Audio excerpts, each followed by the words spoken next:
Os automóveis sempre foram um barómetro da economia. Refletem ciclos de crescimento e de desaceleração. Num mundo marcado por tensões geopolíticas e por uma profunda transição energética, o automóvel tornou-se parte de uma equação económica global cada vez mais complexa, com reflexos diretos no custo de vida. Em pleno 2026, o centro de gravidade da indústria automóvel está a deslocar-se. A China, em particular, tem-se afirmado como um polo determinante na produção de componentes e de veículos elétricos, com uma capacidade industrial que pressiona preços e altera o equilíbrio do mercado global. Na Europa, a indústria enfrenta um momento de ajustamento profundo. Entre metas ambientais ambiciosas, estruturas pesadas e o enquadramento regulatório exigente, o setor procura equilibrar competitividade com sustentabilidade. Um esforço que não tem produzido os melhores resultados. Do outro lado do Atlântico, os Estados Unidos parecem estar a seguir uma abordagem mais pragmática à transição energética e um aparente retrocesso com uma revalorização dos recursos internos, nomeadamente o petróleo. O resultado destas diferentes políticas e abordagens é um cenário internacional pouco alinhado, onde as diferentes estratégias coexistem, mas nem sempre numa competição justa e harmoniosa. Neste contexto fragmentado, o automóvel continua a ser essencial, mas está hoje mais exposto às dinâmicas globais do que nunca. Afinal, quem tem a chave do acesso à mobilidade? A tecnologia, a economia ou as pessoas?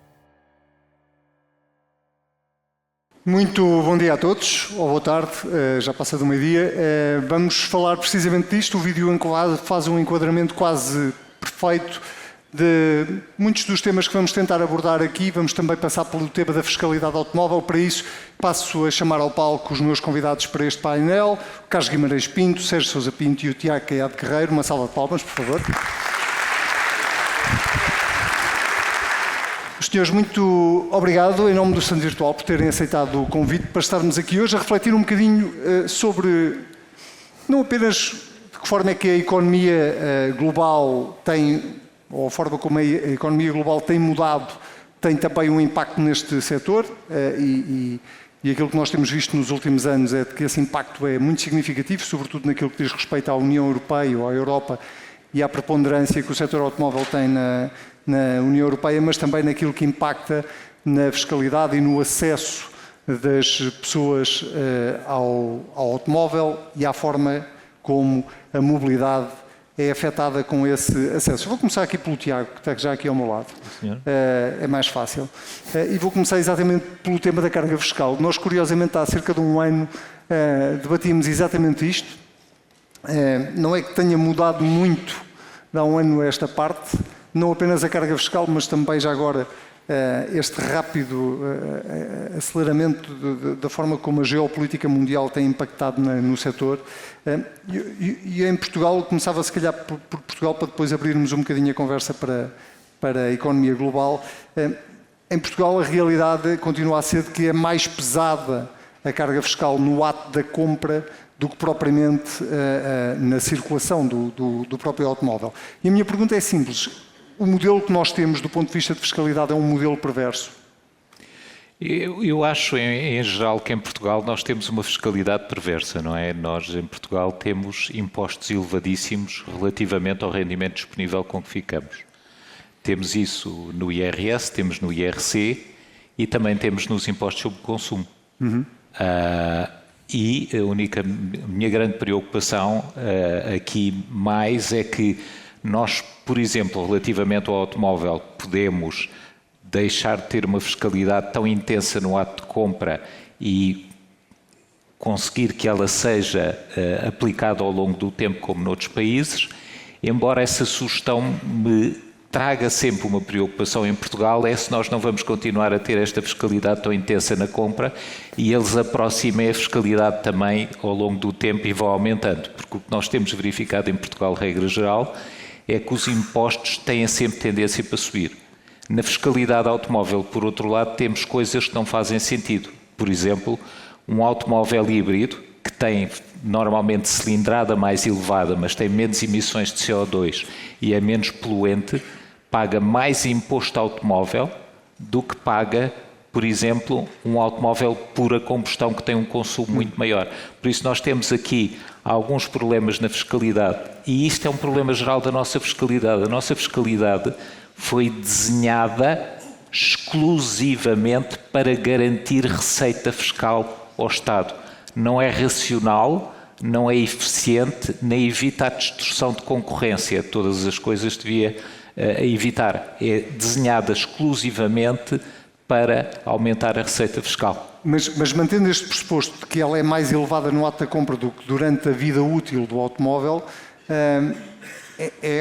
se é para responder a uma necessidade de receita do Estado, é uma necessidade imediata, porque, na verdade, isto não deixa de impedir, de alguma forma, a renovação não é impedir, mas trava a renovação do parque automóvel quando as pessoas percebem que comprar um carro em Portugal é muito mais caro no ato da compra do que mantê-lo ao longo da vida, ou não? Sim, se realmente se criar um imposto quase permanente pela detenção do automóvel, isso leva a que provavelmente o parque automóvel se renove mais rapidamente. No entanto, nós temos também outro problema, temos as importações e temos os usados, que têm uma fiscalidade hoje em dia muito menos onerosa, até por vários processos que foram praticados pela União Europeia. Por isso teria que incluir-se também esse mercado de usados e criar uma forma de tributação permanente que fosse mais intensa. Isso aí provavelmente criaria um mercado, uma renovação do mercado mais rápida e seria melhor, quer em termos ecológicos, quer as emissões de CO2, quer de poluição. Dito isto, volto sempre a ter a mesma preocupação, é se nós não vamos começar a prolongar isso no tempo e depois não vamos aumentar a intensidade do imposto, uma vez que se torna menos perceptível para as pessoas. Certo. Sérgio, qual é a tua visão sobre o mindset do legislador quando está a pensar no racional fiscal que aplica, neste caso, ao setor automóvel? É de facto isto que o Tiago dizia? Há aqui uma preocupação de como é que o Estado pode encaixar a receita o mais rápido possível, independentemente do racional económico que esteja por trás para um setor económico? Inicialmente, em primeiro lugar, gostava de cumprimentar as pessoas que estão aqui connosco e os nossos amigos do painel e dizer que tenho um grande prazer estar aqui, porque eu também sou um grande apreciador de automóveis e devo dizer-vos que as pessoas normais, quando querem relaxar, geralmente vão para o ginásio e correm na passadeira. Eu, quando quero relaxar, vou passear para o site do stand virtual. Portanto, vocês já veem este grau de dependência. Onde desempenho uma atividade fundamentalmente contemplativa, devo dizer. Ora bem, sobre a questão fiscal, o Tiago disse o que havia a dizer. Portanto, a preocupação do Estado é maximizar a receita. Mas é preciso embrulhar isto politicamente. Portanto, alega-se poluição, salvação do planeta, justiça fiscal, desagravamentos nos carros mais modesta cilindrada, quer dizer, como em todos, como nas multas, também a segurança rodoviária também é invocada a despropósito quando o que está em causa também é encher os cofres do Estado. Portanto, o objetivo é sempre o mesmo, o embrulho político varia. Antigamente, como se lembrarão, nós tínhamos o imposto ao automóvel e tínhamos um imposto de selo, que era uma coisa insignificante. Depois, para ficarmos um pouco mais em linha com a Europa, substituímos o imposto ao automóvel pelo imposto sobre veículos. A coisa não mudou significativamente. Agora, a mudança do imposto de selo para o IUC foi gigantesca. E, portanto, mais uma vez, Estado 1, consumidores 0. Portanto, o Estado ganha sempre no fim, mas na qualidade de compradores também não nos devemos sentir demasiado embaraçados, porque o Estado consegue fazer exatamente a mesma coisa à Comissão Europeia, com quem vem fazendo um jogo de gato e rato há anos, sobretudo no mercado dos automóveis usados, porque a tributação dos automóveis novos é uma decisão política. Podemos discutir as vantagens e desvantagens da carga fiscal, que é pesadíssima no nosso país. Agora, os usados, a situação é completamente diferente.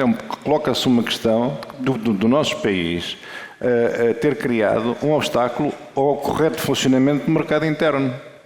Porque a verdade é que os automóveis não circulam livremente porque aqueles que não são de proveniência nacional são brutalmente tributados. A Comissão Europeia investe contra o Estado português, o Estado português muda um detalhe aqui, muda um detalhe acolá, finge que satisfez as exigências da Comissão, a Comissão investe novamente contra o Estado português, o Estado português é condenado a pagar uma multa, sai mais barato pagar a multa e continuar a arrecadar impostos do que alterar a legislação.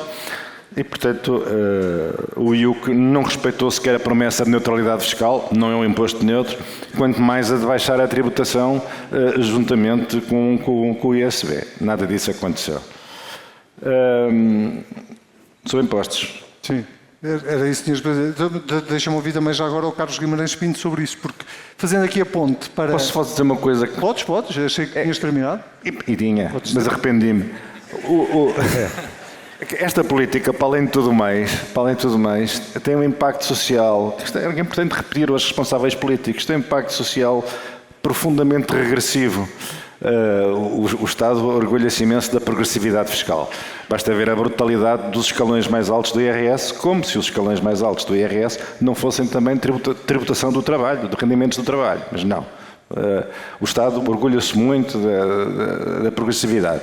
Mas a verdade é que a penalização dos automóveis usados tem um caráter regressivo, porque evidentemente quem compra automóveis usados não pode contemplar a possibilidade de comprar um automóvel novo. Portanto, para além de tudo mais, as boas intenções do Estado, designadamente a salvação do planeta, conter os carros poluentes,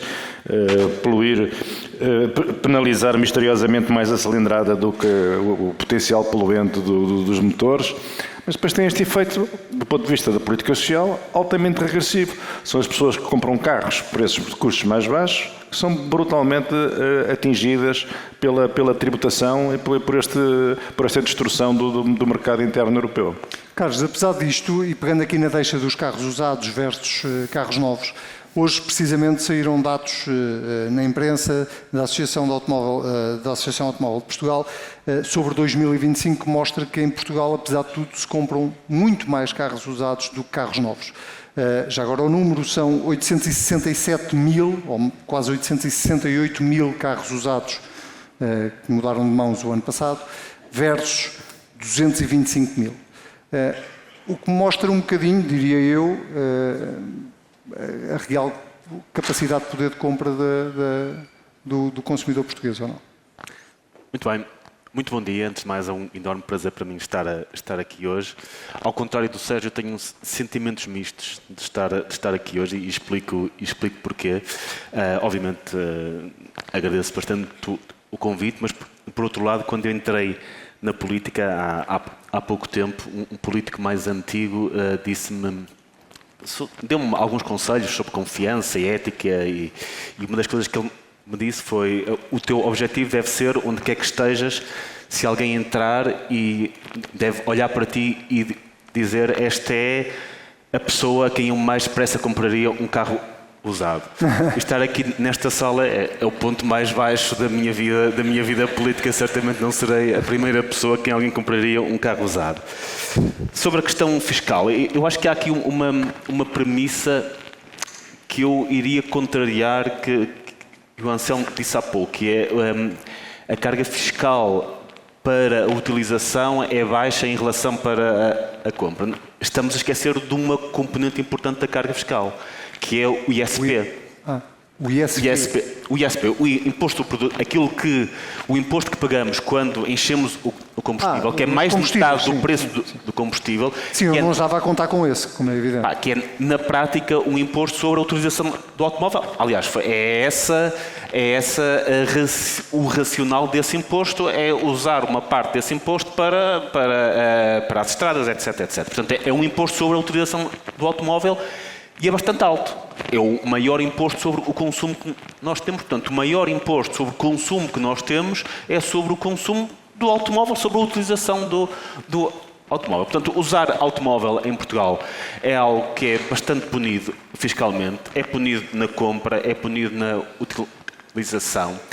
E eu até compreenderia é esse tipo de estratégia se nós vivêssemos num país que tivesse uma rede de transportes públicos fantástica.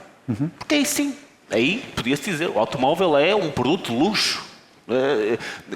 Alguém queira ir de um ponto ao outro tem tantas alternativas que utilizar o automóvel, sim, é um produto de luxo. Não defenderia esta carga fiscal, mas ainda assim compreenderia melhor. Só que nós não estamos nesse país. Nós não estamos num país em que alguém que queira ir de um ponto ao outro tenha um serviço de transportes públicos que seja decente, fora de 10 km à volta de Saldanha. Se desenharmos um círculo de 10 km à volta de Saldanha, fora desse círculo, as pessoas precisam do automóvel para ir levar as crianças, para ir para o trabalho. Portanto, a fiscalidade dos automóveis pune um serviço essencial, uma necessidade básica da maior parte das famílias. E é verdade, estamos num país em que as pessoas recebem muito mal. E porque recebem muito mal, na altura de comprarem um automóvel, normalmente, havendo essa possibilidade, preferem comprar um automóvel usado. Eu sempre comprei automóveis usados. Aliás, a última vez, e não é por estar aqui, foi através do virtual, e não é por estar aqui, foi mesmo assim, porque de facto a carga fiscal para a compra de automóveis novos é bastante alta. No caso dos usados, continua a ser alta se forem importados, que é algo que de facto temos de alterar. Nós estamos num mercado único, mas de repente para todos os produtos não há taxas alfandegárias, mas para os automóveis especificamente elas já existem. Portanto, sim, concordo. O facto de termos bastantes carros usados, mas não sei se essa realidade não é muito parecida noutros países, fora dos grandes produtores de automóveis. Acho que nos países mais pobres tende a ser um bocadinho assim, que é as pessoas preferirem comprar carros usados. Tiago, há uma coisa, na verdade, que neste momento está a deixar Portugal, não diria isolado, mas cada vez mais isolado, tem a ver com a realidade dos carros elétricos. Nós continuamos a ter isenção de SV e de UC, ao contrário de outros países que começaram a reduzir essas isenções. E a minha pergunta é se nós estamos condenados também a recuar nesses benefícios que damos atualmente à aquisição de carros elétricos, até tendo em conta uma realidade que eu gostava ainda de ter tempo para falar, que é a forma como o comércio mundial está a mudar muito rapidamente, sobretudo com a China a entrar em força na Europa. Estas isenções, no caso dos elétricos, tenderão a acabar ou acha que não? Tudo o que seja baixa de impostos em Portugal tende sempre a acabar, hein? É uma coisa que... Não, é histórico, não é? Até porque quando nós tivemos a intervenção da Troika cá, nunca descemos os impostos. Só agora é que se deixou um bocadinho o IRS e o IRC. Por isso, eu acho que esta questão é transitória. Eu lembro-me que eu fiz um estudo para isso, foi-me pedido pelo ACP na altura, que foi exatamente uma comparação com a Noruega e a Suécia nesta área, e depois acabaram por introduzir essas alterações, presumo com base nesse estudo. Mas é extremamente favorável. Eu nem nunca pensei que aquilo passasse, mas passou, porque realmente quem adquire um carro elétrico não tem impostos, em geral, sobre a sua utilização, ou tem muito poucos, e pode deduzir o IVA no caso de ser uma empresa, ou só se aplica o IVA no caso de ser um consumidor normal. Dado que Portugal tem uma pirâmide etária invertida, e tem 30% a 35% dos jovens que se formam saem, tem cada vez mais pessoas reformadas, não tem ganhos de produtividade, tem um nível de burocracia hoje em dia que é impossível fazer o que quer que seja. Qualquer dia nós temos que preencher um regulamento para ir à casa de banho, não é? Já estivemos mais longe. Já estivemos mais longe disso. Por isso, dado todas estas entropias que são criadas, a tendência terá sempre de ir aumentando o imposto. E atenção que já se deram os primeiros passos para aumentar o imposto sobre os veículos elétricos, não é? Por isso, infelizmente, e como nós temos a terceira taxa de IRS mais elevada da Europa, e temos o esforço fiscal mais elevado da Europa. Temos também, outra coisa que me choca, já agora da utilização, nós estivemos na Suíça, pagamos 80 francos por ano para utilizar as autoestradas todas. Aqui, se formos ao Algarve e voltarmos, pagamos tanto como num ano de utilização de uma data de infraestruturas excepcionais que a Suíça tem. Todos os impostos, eu não me lembro de imposto nenhum que não esteja puxado ao máximo, por isso acho que isto dos carros elétricos vai ser transitório e vai aumentar.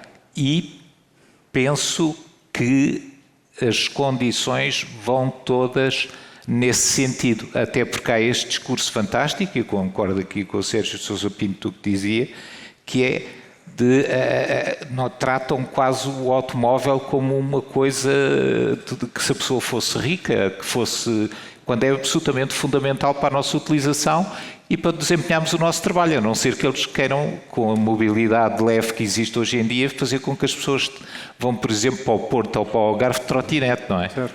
Mas eu acho que vai no sentido de sempre... Ouça, há uma coisa que eu vos posso garantir, é que os impostos cá em Portugal não respeitam a lei da gravidade, sobem sempre. Por isso, eu acho que a tendência será sempre para subir. Sérgio, eu gostava de ouvir também um bocadinho sobre este paralelo entre a realidade dos elétricos e a realidade dos carros a combustão, na componente ou na forma como o Estado olha para estas duas coisas e as tributa e cria critérios para tributar mais uns, menos outros, ou dar benefícios fiscais a uns e não dar a outros, porque nós sabemos que o IUC tem como principal pressuposto, uma das componentes é precisamente as emissões e taxar carros que são mais poluentes, e para além da cilindrada e outras componentes. Esta realidade e este caminho que estava a ser feito, não apenas por Portugal, mas pela União Europeia em geral, para atingir metas de descarbonização, é um caminho que tu antevês que possa estar a ser travado, muito fruto de termos um Donald Trump nos Estados Unidos e que diz drill, baby, drill, de uma invasão chinesa dos carros elétricos na União Europeia. Como é que tu estás a olhar para a dinâmica toda que está a acontecer? Bom, quer dizer, está provada a componente antropogénica no aquecimento global e nas alterações climáticas, portanto, essa matéria a ciência resolveu-a. Agora, há uma dimensão que não tem a ver com o homem, nestes fenómenos, como é evidente também. E nós temos que encontrar aqui um compromisso entre a nossa forma de viver e os sacrifícios que precisamos de fazer para corrigir estes grandes desequilíbrios climáticos que estão a afetar o planeta. Mas não podemos voltar à Idade da Pedra. Não para salvar o planeta, não vamos agora todos outra vez para as grutas de Altamira. Não é possível. E portanto, é preciso sabedoria e senso na definição de uma política sensata. Eu tenho as maiores dúvidas de que as políticas sobre esta matéria sejam muito sensatas.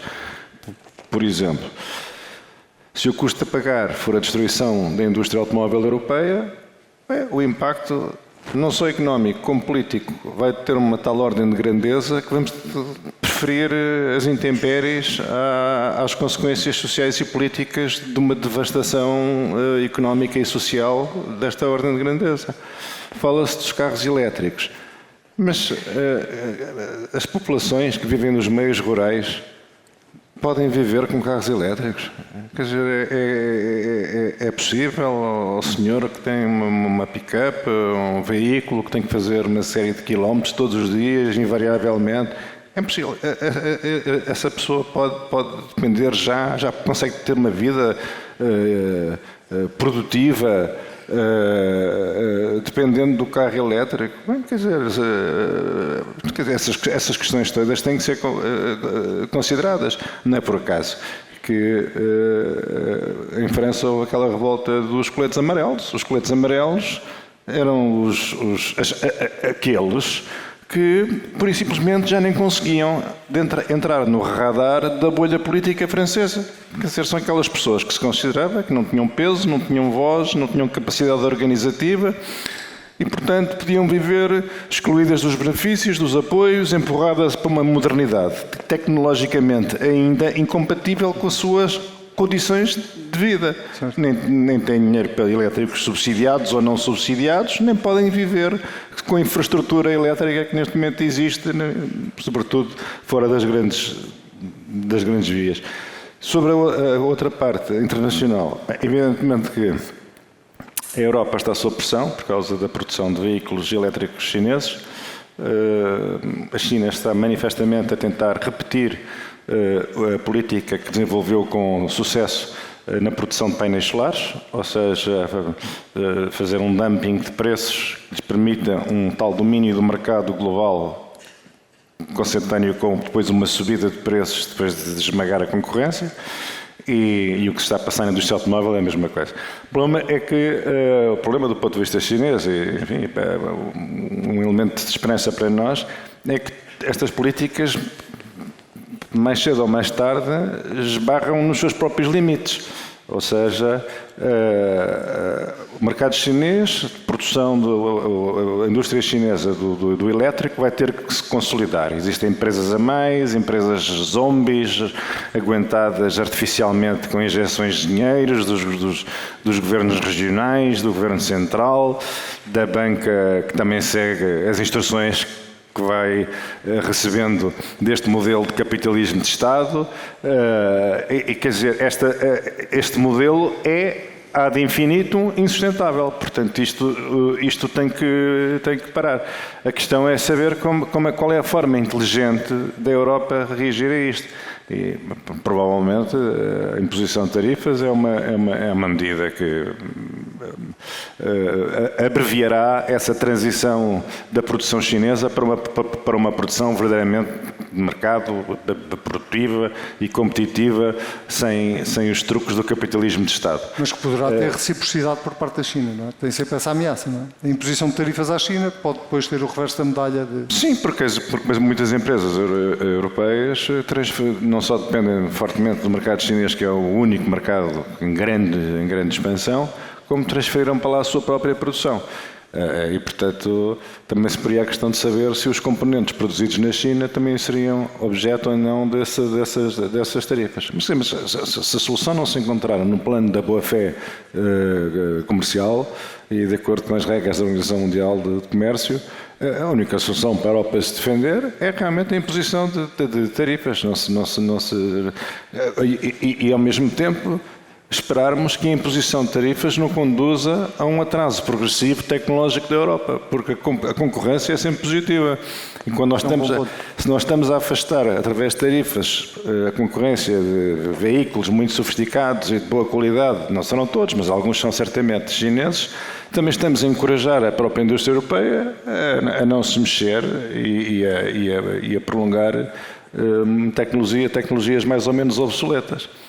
Carlos, é exatamente por aqui que eu gostava de pegar, que é, se a Europa não está aqui um bocadinho a meio da ponte, porque traçou um rumo, traçou um caminho da descarbonização, até dos benefícios aos elétricos, e de repente, do outro lado do Atlântico há um Donald Trump, e do outro lado há uma China que está, neste momento, se os números que eu vi não estão errados, com uma cota de penetração na Europa de cerca de 11%, a prever chegar aos 13% no fim da década, com preços de carros muito mais baixos, enfim, com tudo aquilo que...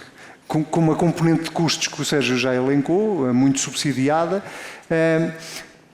e a Europa está claramente, como Mário Draghi exemplificou bem no seu relatório, está claramente muito atrasada do ponto de vista tecnológico. Trouxe aí no bolso a solução para isto ou não? É este o interesse particular do setor automóvel, é que não é só indústria, não é só mete geopolítica, urbanismo, energia, ambiente, e é neste ponto que eu queria chegar, que é a eletrificação das flotas automóveis, da economia como um todo e do setor automóvel em geral.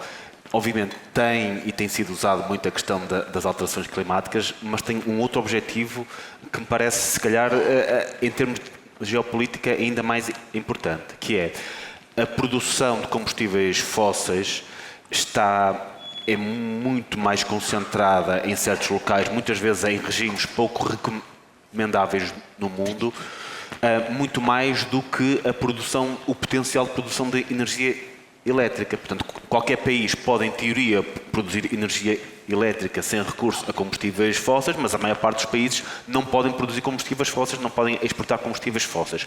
Portanto, a eletrificação da economia como um todo e do setor automóvel como uma parte importante dessa economia também visa esse objetivo, ou seja, aumentar a autonomia estratégica e energética dos países para que não tenham de depender tanto de zonas ou países específicos. E essa mudança da frota nunca será feita apenas com produção interna, isso não vai acontecer porque simplesmente não existe, essa capacidade não existe. Aliás, a questão logística no setor automóvel é particularmente importante, terá de ser sempre feito com alguma produção interna, com alguma importação, até porque boa parte mesmo, vamos ser claros, não há nenhum país no mundo que produza um automóvel do princípio ao fim. Nenhum.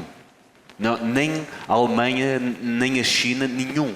Porque toda a gente precisa de componentes que venham de um outro país qualquer. Portanto, este tipo de integração irá existir sempre e não podemos rejeitá-la e simplesmente dizer vamos concentrar, enfocar toda a produção do automóvel na Europa ou na China ou quer que seja, porque isso é impossível. Isso até pelas matérias-primas, pelos produtos, etc. Agora, temos é de garantir que ao procurarmos autonomia energética, não abdicamos da autonomia industrial. Isso, claro, temos de estar atentos à forma como estes dois blocos jogam com essa produção, com os apoios que dão à produção no caso da China, com o slowdown da transição no caso dos Estados Unidos, mas serão coisas que a seu tempo terão que ser avaliadas. Uma última pergunta de 30 segundos a cada um, se é que é possível. Vou tentar também que a pergunta permita uma resposta de 30 segundos. Tiago, o que a Comissão Europeia, ou a União Europeia, como entender, o Parlamento Europeu e a Comissão Europeia podem fazer, o que é que seriam boas práticas de políticas europeias para, de alguma forma, manter este sistema equilibrado, tendo em conta aquilo que já aqui falámos? São várias coisas. Primeira coisa, desburocratizarem. A quantidade de burocracia, o que é exigido para produzir um automóvel, para produzir componentes automóveis, para licenciar uma fábrica de automóveis, para comercializar automóveis, para receber o dinheiro para pagamento dos automóveis. A burocracia é brutal. A Europa é totalmente destrutiva da criação de riqueza. Segunda coisa, na China cresce porque eles têm um lema, que é glorificam a riqueza. Quem se esforça, quem chega longe, quem inova é premiado. Na Europa, quem se esforça, quem chega longe é punido com impostos e é perseguido e é mal visto. Não é? Depois desta desburocratização toda, tinham que ser pragmáticos. Isto é, as importações de países que subsidiam a sua própria produção tinha que ter alguns elementos de reequilíbrio e de reciprocidade. Os Estados Unidos são muitíssimo mais pragmáticos nisso, relativamente à China. Não estou a dizer evitar a concorrência, porque a concorrência melhora a qualidade para os consumidores e também leva a mais inovação. Mas eu acho que um dos grandes problemas da Europa é que a Europa tornou-se num grande burocratizador que torna tudo praticamente impossível e os governos europeus, infelizmente, seguem exatamente o mesmo caminho. Por isso, inovar, criar ou desenvolver alguma coisa é muito difícil. Atenção, eu, por exemplo, tenho uma filha com 16 anos, já está a estudar no estrangeiro, tenho um filho com 18 anos. Os miúdos querem todos sair daqui, porque esses que são criativos e capazes têm que ir para sítios e jurisdições que são livres. Hoje em dia é tudo castrado na Europa e com isso não há empresa, nem riqueza, nem nada que se desenvolva. E a China conquista o mercado todo europeu e qualquer dia somos um país subdesenvolvido, uma Europa subdesenvolvida, totalmente dependente da China e de outros países. Sérgio, sem querer fazer de ti o pessimista de serviço, vês condições políticas para que a Europa possa dar os passos necessários e reinventar a sua indústria, neste caso a indústria automóvel, que é uma indústria muito relevante no contexto europeu? Eu não acho que seja preciso a Europa reinventar a sua indústria. Eu acho que a Europa continua, no caso alemão e não só, um caso de excelência em engenharia. Agora tem que adaptar-se e só se pode adaptar evoluindo, mudando. E mudar é continuamente inovar. E eu também acho que com a teia regulatória que o Tiago descreveu é impossível a Europa recuperar e avançar e criar produtos melhores e diferentes Porque os produtos chineses e estes automóveis que parecem iPads com pneus também têm fragilidades. Quer dizer, também não estamos todos siderados diante daquelas proezas tecnológicas. E, portanto, eu acho que é preciso libertar o potencial da capacidade europeia, sobretudo ao nível da inovação. A nossa tragédia, o excesso de regulação. O excesso de regulação produziu o seguinte efeito: a economia americana, há escassos anos, era igual à europeia, agora é quase 50% maior. E porquê? Porquê? Só por causa dos setores tecnológicos. Só por causa dos setores tecnológicos. Então, se o desenvolvimento tecnológico nos Estados Unidos ocorreu e aqui não ocorreu, temos que identificar as causas, temos que perceber porque é que isso não aconteceu. O natural era que acontecesse todos os outros elementos sendo constantes, iguais. Portanto, acho que essa é a questão. Por último, só para terminar, os americanos agora introduziram, em relação aos automóveis chineses, um argumento parecido com o que usaram contra a Huawei. Ou seja, consideram que os automóveis elétricos chineses são um risco e uma ameaça em termos de segurança para os Estados Unidos. Porque dizem que aqueles veículos têm a capacidade de mapear o território com grande detalhe e que, portanto, constituem uma liability em termos de segurança. Sou a menos qualificada das pessoas para me pronunciar sobre estes carros que mapeiam territórios. Mas, realmente, o problema central é o problema da capacidade da Europa gerar dinamismo económico, crescimento económico. Se não houver crescimento económico, nós, ou a geração dos nossos filhos, vai viver períodos turbulentos no plano social, no plano económico, no plano político, sociedades um pouco ossificadas e que recusam mudar e adaptar-se. E, portanto, eu estou convencido que a União Europeia vai conseguir vencer esses desafios. Tenho essa esperança e estou absolutamente convencido que a União Europeia, até porque já se notam pela primeira vez alguns sinais de tentativa de aligerar o excesso de regulação. Porque a regulação é o quê? A regulação são as burocracias a auto-justificarem-se. Quando se cria uma burocracia, ela nunca mais para. É como quando nós queremos cortar a relva, nós cortamos a relva com o cortador e depois desligamos-lo e vai para a garagem. A burocracia é um cortador que sai do nosso relvado e segue em direção ao Pinhal de Leiria. Nunca mais para. A burocracia está sempre a auto-justificar-se com mais tarefas, mais regulações, a inventar mais coisas. E a dada altura, a burocracia converte-se num fim em si própria. Ela está lá para sobreviver e para expandir. Eu acho que é disso que a Europa sofre. Carlos, para terminarmos, se a Europa não der este passo, fica condenada a ser só um grande mercado de consumidores? Eu há 15 anos trabalhava na Ásia no setor do digital e das telecomunicações. Estamos a falar dos primeiros anos depois de aparecerem os smartphones e vim aqui a Londres na altura, ainda fazia parte da União Europeia, como uma das pessoas do setor do digital e das telecomunicações. Tivemos uma reunião não era com o comissário europeu, mas com pessoas da equipa, para falar sobre telecomunicações, digital, etc. E no final da apresentação, eu conto muitas vezes esta história porque acho que explica muito bem os últimos 15 anos. No final da apresentação, alguém fez uma pergunta que era bastante corrente na indústria na altura, que é: os Estados Unidos dominam no software. A China, na altura, domina no hardware. Em que é que a Europa domina? E a resposta do representante da Comissão Europeia, eu guardo até hoje, foi na regulação. E a parte engraçada disso é que metade da sala riu-se e a outra metade não se riu. A metade que trabalhava na Europa não se riu. Os que vieram de fora, como eu, riram-se porque achavam que era uma piada. Não era. Ele estava genuinamente orgulhoso porque a União Europeia iria dominar na regulação. E depois explicou, mas se nós dominarmos aqui, eles vão querer o nosso mercado e para seguirem as nossas regulações vão replicar estas exigências para o mundo todo e nós vamos ser quem definir. Portanto, isto foi um erro assumido. A Europa tem esse orgulho.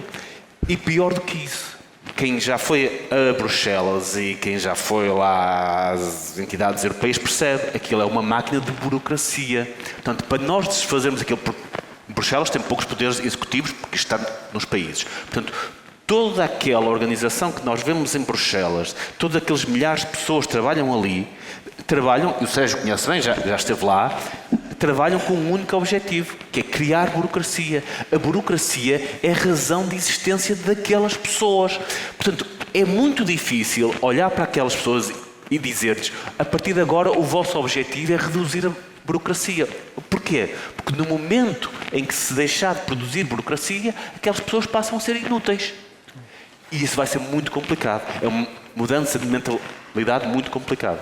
Muito bem, Carlos, Sérgio, Tiago, muito obrigado. Foi uma conversa ótima. Podemos ficar aqui o resto do dia, como sempre, mas muito obrigado pelo vosso contributo. Não, ninguém arredou o pé e é hora do almoço. Acho que é um bom sinal. Muito obrigado a todos.